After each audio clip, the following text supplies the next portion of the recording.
let's talk more about GE. What exactly does this sale mean for the company? Charles Ortel is the managing director at Newport Value Partners. He's been following GE and has been recommending shorting that stock. And Charles, good to have you on the phone.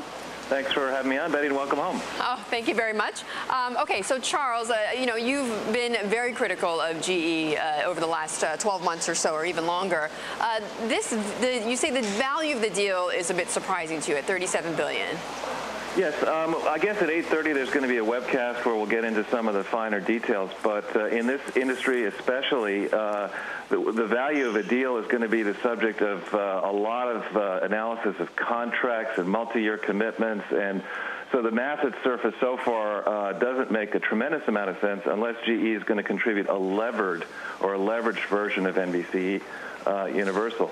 Yeah, and then those details, like you said, would likely come out because what you've said before is that it's very odd that GE is contributing $30 billion in assets and Comcast is only contributing $7 billion, and they're getting 51% of the company. Right. So there must be some adjustment. GE must be contributing a leveraged version of NBC Universal, which will help them minimize their towering debt load. But the total amount of debt on this business at last count was above $500 billion, which is one very inconvenient truth that nobody seems to be focusing on here.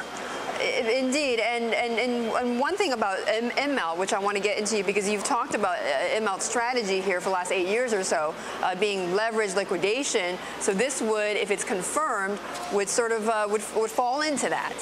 Well, yeah, I mean, what we have now, and a number of days ago, somebody mentioned that GE without NBC Universal reminds that person of Tyco. And if you really look hard, as we have tried to do at their disclosures, and separate out the finance business from the non-finance business, what you see is that the non-finance business has fantastic slogans, fantastic stories, but when you look at the numbers, the hard free cash flows of the non-finance business are paltry.